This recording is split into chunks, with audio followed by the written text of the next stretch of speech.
Hello there. And before we get started on the Rantcast, a big announcement. We've got a lot more shows that are coming up. That's right. It's on the website. It's coming out today. I believe it's already come out, and they'll be on sale on Friday. Or you can join the Lewis Black F.U.C.K.U fan club and pick up great seats at the best prices and deal with human beings. And I mean it. It's a way to beat Ticketmaster, and it's a way to get to the best seats in the house. And you can check that out, all of it at lewisblack.com. And I will be rolling through more towns in August, September, October, right through December, probably into January. Well, does this mean, what's this? I thought you said your tour is coming to an end. I said it just a while ago, and now I'm trying to do everything I can to get wherever I can to wrap things up. If you're around in Chattanooga, we've still got tickets there at the Walker Theater this Friday, April 19th, April 20th. There are tickets still in Nashville, Tennessee, the James K. Polk Theater in the Tennessee Performing Arts Center. Oh, my God, my memory is still intact. So's the website. Go there, check it out, and if you want some tickets, grab them now because they're going to go quickly. Except in Chattanooga and Nashville. This could all go horribly wrong at any minute. Hello there, and welcome to the 169th edition of Lewis Black's Rantcast, entitled Eclipsed by the Eclipse. And I saw the eclipse. I was in Arizona, but only, they said 75%. That was bullshit. Nope, it was about 62% as far as I could tell. I've been in two total eclipses, one that I was shared in a pool with a bunch of people, but mainly Kathleen Madigan and some other friends down in Tennessee when it rolled through, and in Chapel Hill, actually outside of Chapel Hill. I was in North Carolina, and that was probably as good as it's going to get. I was in the middle of the woods with friends, and it was. You really got a sense of awe there because the animals went batshit. I went batshit. It was an incredible moment. 61% or 72, whatever it was, just isn't as it's amazing. Okay, maybe I'm jaded. But I was out there on the golf course, and maybe it helped my play. As far as I can tell. Yes, I know a lot of you don't like golf, and you have to understand it's a place many of us go to escape everything else, much like many people drove to see the eclipse, in part to stand in awe of nature and, if you want, whomever you believe is in charge of the universe. But, really, it was a place to escape. All of a sudden, we didn't have to deal with the shit that we're literally swimming through on a daily basis. God, to be able to get away from that and have just the extraordinary moment in time for many people. And they kept going, and this is right, America's eclipse. No, why does it have to be? No, it was an eclipse. It happened to be in America. You have to claim it. Oh, this is the greatest thing. And they're not saying it because it's great because we can escape what is utterly nonsense that we are putting ourselves through to the point where we are blithering at each other in terms of the anger that we continue to spew out there because we are all so pissed about everything. And for that brief moments, we went, oh, wow. Oh, yeah, I forgot. There's life. There's a real, we're a part of the universe. Oh, look at that. Look at the majesty I am seeing. So it was great to play golf because it went for an incredible organization. It went to raise money for them. The Love You Project, LUVU. PROJECT.org. Go there. I think for those of you who have been dealing with mental illness know about you. Everybody's got someone who's going through something in terms of it, or it could be you personally, or someone who is having trouble. Go there and take a look at what they're doing, because it's really quite remarkable. And the man in charge, Rich Mattingly, is really making inroads. When he finds a problem, which he will go to the ends of the earth to solve it. And just take a look. And if you can lend a few bucks their way, great. And also, it should be noted that I got closest to the pin. That's one of the more extraordinary. I never, when you're playing in a tournament, even one named after you, I've never really won anything. And I was like, I almost got a hole in one. I've had one before, but it was really a moment that I went, wow, maybe I've learned this sport. And then, of course, I began to suck again. But I had some moments, and I've learned a lot along the way. And by the time I'm 80 and can't swing the club as well, that's when I'll be good. It'll be good. God, it only goes 50 yards, but it's straight. And I want to thank the comedians who helped put on a hell of a show. That's Jeff Stilson and Steve Cochran out of Chicago, Ronnie Chang, who you've seen on The Daily Show and is touring the country now. He literally flew in to do the show, and he did The Daily Show on Monday, came in to do the show on Tuesday in Arizona, flying in from New York, and the next morning we went on to the airport. I went with him to the airport. I flew back to New York. He flew on to Milwaukee. Andrea Darless came in with Steve Cochran from Chicago, and she did a lot of work and really was a huge help in terms of the auction. And so and did a bit of time in the comedy show, and I look forward to really reaching out to others next year, other comedians I know, and I hope each year that show gets better and bigger and more fun for everyone. And it was really quite something. I want to thank Peter Costas, who really gives some credibility to the golf end of things, and his input and what his presence means to all the folks there in terms of making it feel like it's, wow, this is really, it makes it special, to be honest. One of the most knowledgeable people we have who really knows the history of golf and the mechanics and everything else in between, and is just very funny and great to see him become such an integral part of it. And it truly helps a lot. And that's really, it was incredible to stand on the course and hit a ball and then look up with those goofy glasses and see that, what was up there. I really would have liked to have seen the Eclipse, but after seeing two of them, I didn't feel that urge anymore. And I think it's great that we stopped for that moment. And I think it was tough that the eclipse, when you name it Eclipse by the Eclipse, you're not going to name it Earthquake by the Earthquaker. But we did experience an earthquake. I certainly did here in New York, and it was quite something. And I was actually in the Newark airport. I was getting ready to go out to Arizona for this golf tournament, named for me, by the way. How insane is that? The worst golfer ever, one of the worst golfers ever, having a golf tournament named after him. I'm very proud of that. It just shows that occasionally, if you're shitty enough, something good will happen. And so I was sitting in the lounge at the United, because I've flown United so much that they just said, go sit in here for a long time before your plane comes. And but I was hanging out there as I will if I get to the airport early, and just to pick up some snacks and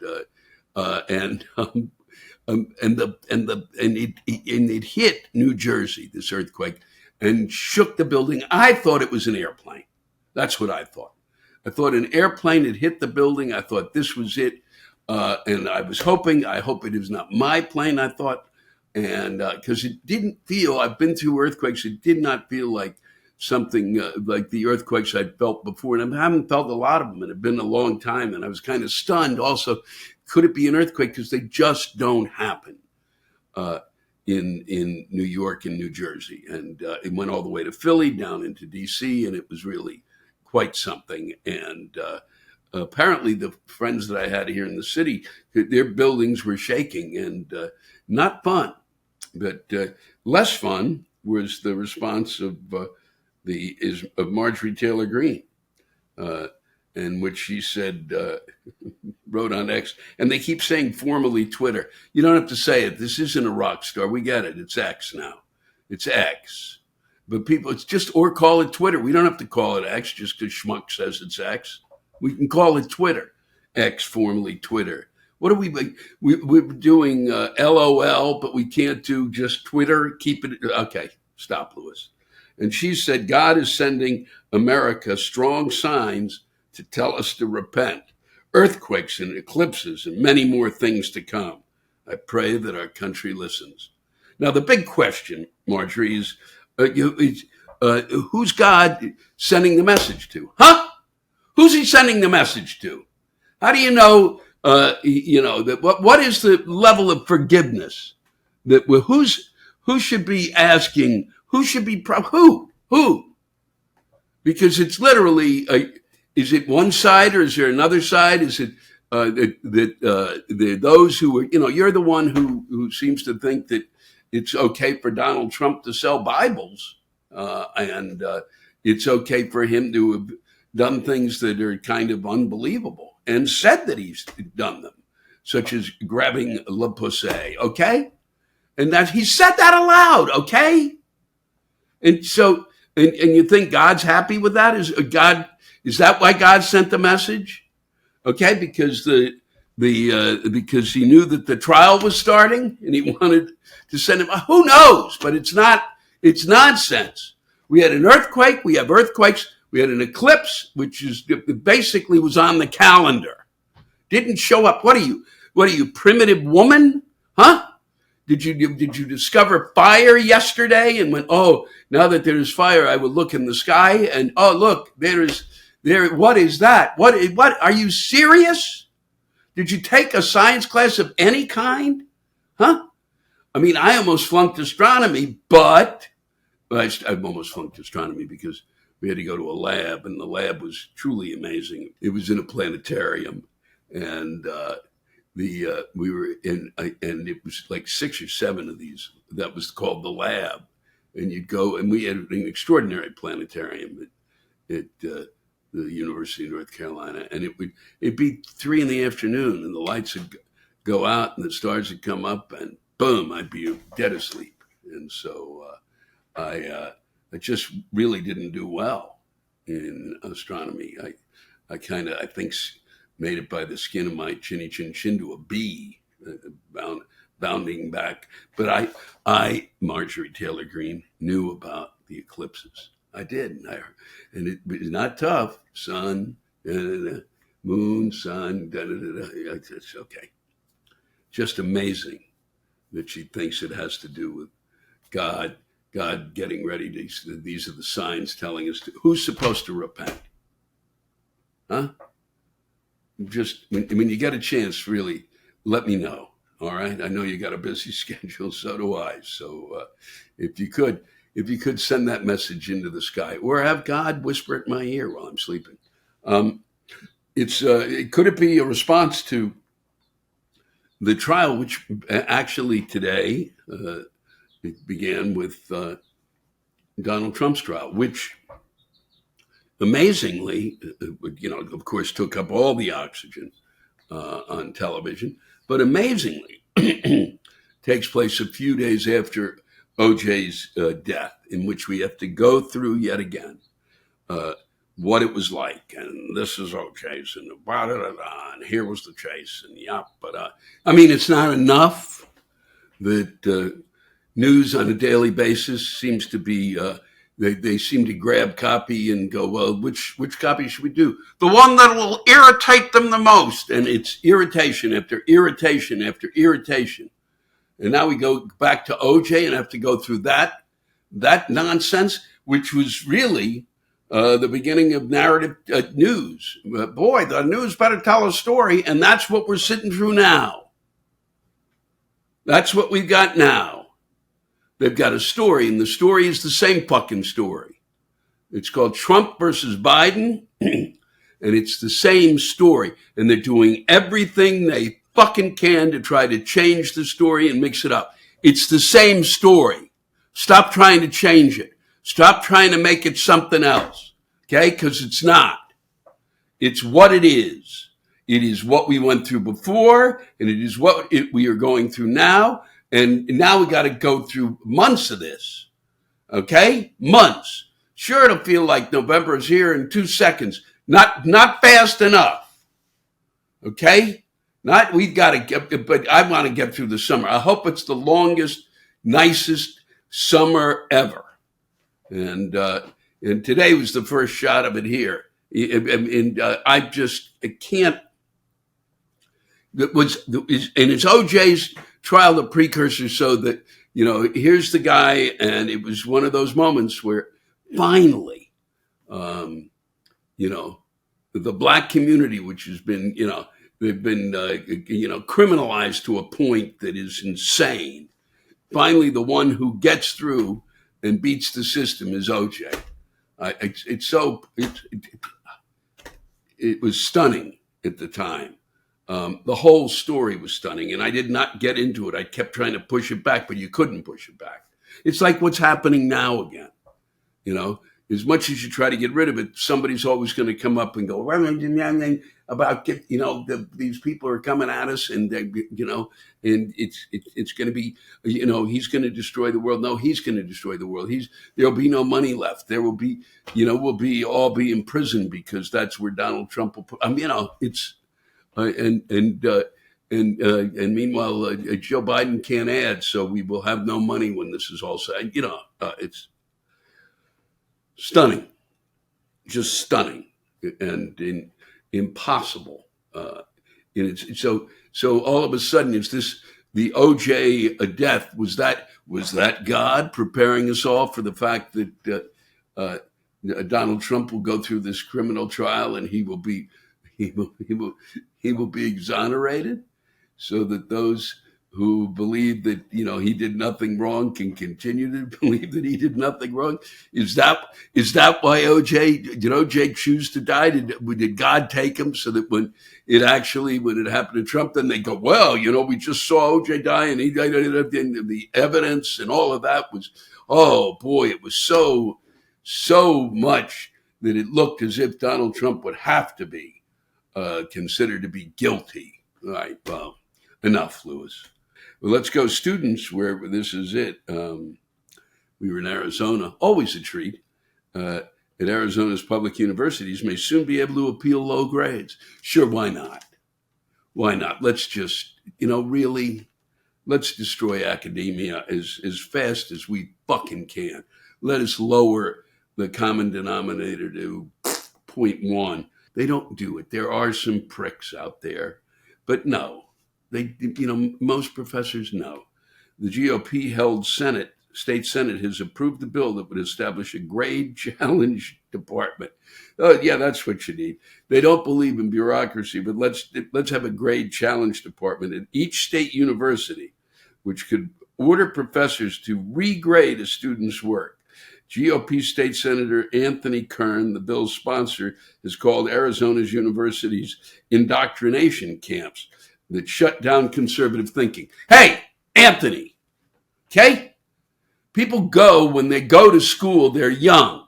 And what are they when they're young? There's a tendency for them to be what? A little more open-minded, and they're certainly lean more to being more liberal. Okay, that's the deal, all right? It isn't like they arrive and all of a sudden somebody's, over there going, come here. We're going to give you free candy if you become a left-wing nut job. Yes, you'll be able to do all the wonderful things left-wing nut jobs get to do. including, come on. You have no sense of your own history, all right? It's not a place, really. The campus is basically a place where kids arrive, and they they kind of start talking to each other and realize, wow, we could make this world different. We could make it a better place. And generally the way in which they want to do it, one would call more left. It's got nothing to do with the professors. The professors are not trying to rabble-rouse, all right? They're trying to fucking teach. And the more you push, the more they're going to push back, and you are creating a problem, all right? Should it have been called out? Should there be a place where, if somebody is doing that, if somebody is pushing agenda, shouldn't the student then go talk to somebody? Yes, of course they should. They don't need a challenge department, okay? If they got into college and they don't know if they're in a situation like that, and they don't fucking know to go talk to somebody, all right, then they shouldn't be in college, all right? By the time you get there, you should know that. That should be it. It's that simple, huh? And 7 House Republicans, no, I can't even. They want to rename they want to rename Dulles Airport the Donald J. Trump Airport. When's it going to end? And then finally, Mississippi Christians have erected a 14th giant cross. Hosanna, Hosanna. Well, this is good because they did it right when that eclipse occurred. So hopefully God sees that and doesn't smote us. Why he doesn't is beyond my comprehension. It's just a slow roaster. All right. Mississippi Christians have erected a 14th giant cross. The latest cross, 120 feet high, imagine, and 64 feet wide, towers over the town of Aberdeen, cost $240,000 in private donations. Mike Roziers, whose company is putting up the massive crosses, says it's money well spent, despite Mississippi's high poverty rate. Yes, sir, Bob. Why don't you just put a couple of the poor folks on, strap them up to the cross, Mike? Seriously? 14 crosses across the state. People say Mississippi is number 49 or number 50 in this or that, Rozier says. But we're number 1 in the number of crosses. Wow, congratulations, Mike. Thanks for making the magic happen in Mississippi. I'm sorry I've missed him when I've been rolling through there. But maybe now when I retire, I can go down there and, and count them. See if that's right. See if you're telling the truth. Oh, and it's tax day today. And I know that many of you are this is the, I've got to get it in. I got to get it in. Or you've done it and you're wondering and whatever. It shouldn't be this. I did a special for Comedy Central, and I don't know how to track it down. But if you ever find it, I was very proud of it, called Tax Beyond Belief, in which I went through the insanity of our tax, and nothing has changed. Nothing. There shouldn't be, the least they can do if they're going to, fuck people, especially those who are on the lower end of the spectrum, fuck them for their money, is don't make it impossible for them to figure out the form. Okay. You already know what the tax should be. Just take it. All right. Just take it. Just say, here's what you owe. All right. And say, here's the places you could look if you think there's been a mistake. It's 4 or 5 lines. The people shouldn't have to go through the brutality of it. I mean, I'm in the position where I have to have somebody do it because I got a business and I don't know how that fucking works. And I don't know how my tax works. And I have no clue. And I did it for a long time by myself, and I did the short form, which was, as I would say, they'd call me up and they go, "You breathing?" "Yes." "Okay, that's it. We'll call you next year when you make some money." And it's brutal and unnecessary. I don't think people would be that upset about taxes if it was done in a goddamn reasonable fashion. And I rest my case. For those of you who are who are out there, thank you again for watching. Thanks for the rants, and keep them coming, because more and more of them will be getting out there as time passes. Promise you. It's a privilege and a pleasure to spend time with you. I mean that, and I look forward to the times that we will have when I'm on the road. I've really enjoyed the show so far, and I think they're going to get better and better. Oh, here's hoping, or I'm fucking you. Thank you. I'm going to read you a couple more rants that came in, and if you have a rant, I do a thing called a Rantcast, and to get whatever you want off your chest. I don't care what it is. You can yell about anything. It doesn't have to be something major. One of the first ones I got was about, why are you putting a fucking pickle on my fucking plate, you fucking idiot? I mean, literally, I had somebody write close to a 12-minute diatribe about fucking chunky peanut butter. Are you shitting me? I went on like a page and a half. I couldn't stop reading it. It was like, holy God, the amount of hate that came out of this guy. Because he bought it was supposed to be creamy, and it wasn't.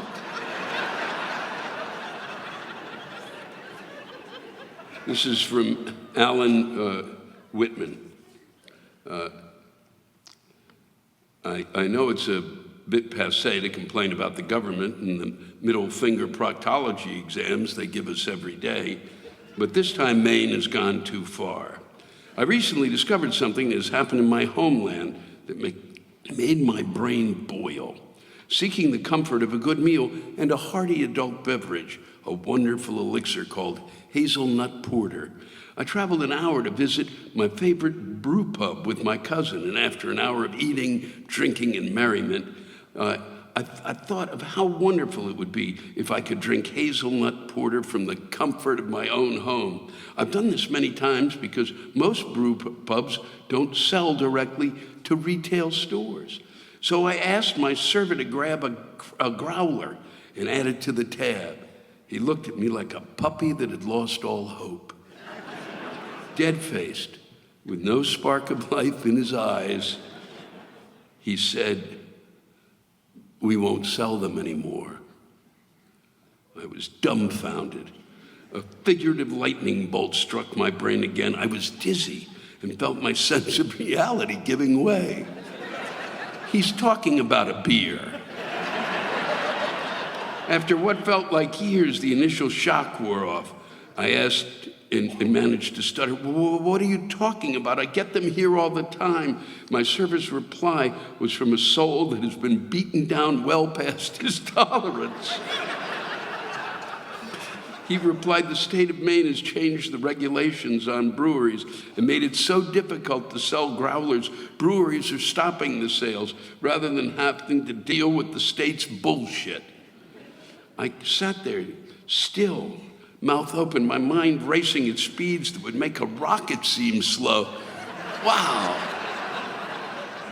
Trying to fully grasp the situation. Suddenly, out of the back of my mind, bypassing the filter that I normally have firmly in place, I yelled, "What the fuck?"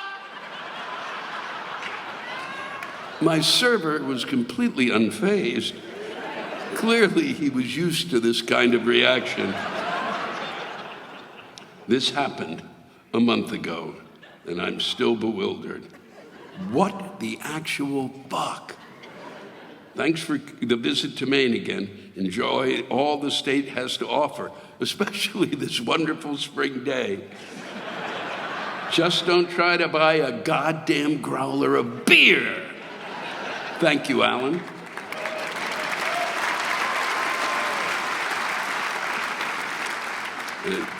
We go back to, this would be called a callback for comics, so I thought we would end with a little bit more about the weather, because really I'm going to remember this day. This is from PN, and he says, "Hi, Lewis, welcome to Portland. You're getting the full Maine experience with this late March weather, because nothing says vacation land, like 20 straight hours of raining ice mixed with snow. We had tickets to see you here just before COVID shut everything down, so we've been looking forward to this for some time and are excited to be able to see you live. We've had to arrange sitters multiple times because of this bullshit weather, navigate through said bullshit, and obviously pay money to come here and enjoy the show. All that said, hopefully the weather has kept away any fuckheads who can't sit still without checking their social media or have to get up every 20 minutes to walk in front of sitting audience members just because they can't appreciate live comedy without drinking 2 to 3 White Claws during the fucking show.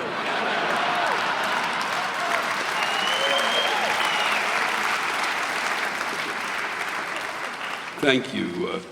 Thanks, PN. And it's really, I would note that I think the guy we kicked out must have had 10. And Alan, I think he came in with a growler.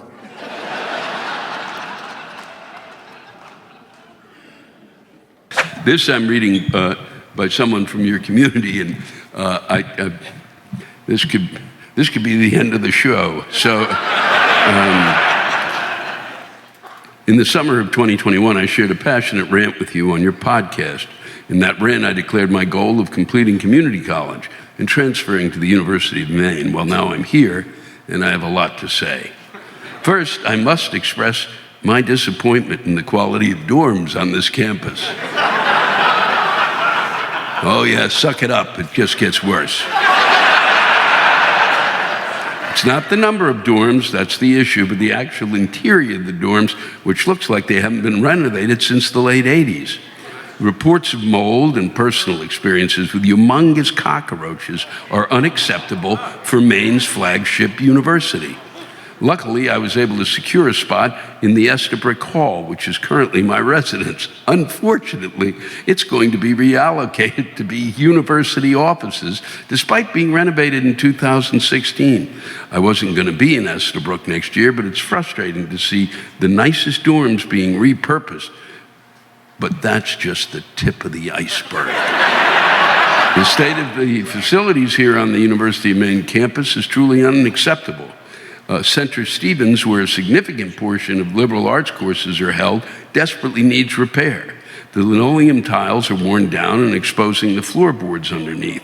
The student seating on the 3rd floor is the 70s, unadjustable desk and chair combo. Is that true, fuckers? Okay, then you fucking get on this. Okay? That's unacceptable. Son of a bitch. There's no air conditioning, so professors often cancel classes in the fall due to the sweltering heat. Leaks are so bad that the ceiling tiles are bowing. These are just the surface level problems with one of the academic facilities here on campus. There are a plethora of other issues that need to be addressed. I love this. Because it's important. It's important to hear. It's one of the reasons I do the Rantcast. I do it in order to get out information about a variety of fucking subjects. And it took a lot of balls for this to come in, and it takes a lot of I'm insane to be reading it. This is the middle of a comedy act, and I'm going, well, fuck you for this. Now this, if you don't agree on this, because I went to Chapel Hill, and this was always an issue. Now let's talk about the wonderful food we have on campus. Yeah, from uncooked chicken to not properly cleaned fish and pork chops so dry you can light a match. Sedesco is University of Maine's answer to how do we make questionable food at the lowest price while charging the most? But come on, folks, fucking wake up. The people who work at the dining halls are some of the nicest people I've ever met. I firmly put the blame on the quality of the food on Sedesco. My father also has Sedesco at his workplace, and it's just as bad there as it is here. Side note, and this is really good, if Sedesco has a controversy section on Wikipedia, it's probably a good sign not to hire them for food services. All of the problems listed are directly the fault of the current university administration and the board of trustees, who constantly make poor decisions. Finally, but the rest of it, we have no problems, but why the fuck them? The Board of Trustees' decisions to bring private industries such as Hotel Ursa and Sedesco onto campus will only serve to diminish the quality of life here on campus. Speaking of Hotel Ursa, at the annual trustees meeting in January, the board decided to give the hotel $500,000. From the university's supplemental budget, which is supposed to be used for dorm renovations and facility upgrades. That's our money you're wasting. The university is claiming that this summer we'll see some major renovations done to the campus, such as the renovation of 2 dorms and some academic facilities. I'm going to take that claim with a grain of salt, because they've been claiming that the Wells Dining Hall would be opening every other month since last spring. In conclusion, living here is a struggle, and it's not surprising that so many people decide to live off campus. However, it's the charismatic and kind people who contribute to this community and our shared struggle that make it worthwhile to attend this university.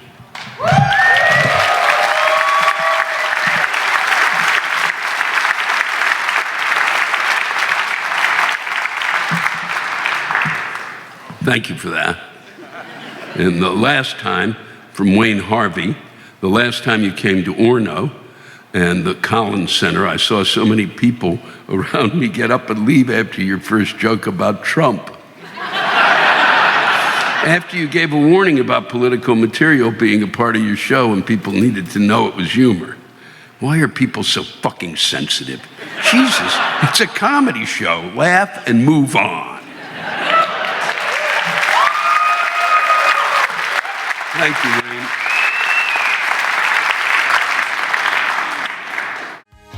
Thanks to all of you for listening to my Rantcast. If you have a rant you want to get off your chest, send it in to me at lewisblack.com/live. You can think of it as therapy, or whatever you want to think of it as. Just let it rip.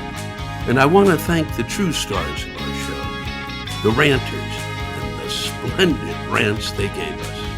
Lewis Black's Rantcast was created and hosted by me, Lewis Black. Our live rant audio was produced by James Salter. Our theme song by Chris Lane. Executive producer, Ben Brewer. Executive producers, Matt Kleinschmidt and Robert Kelly.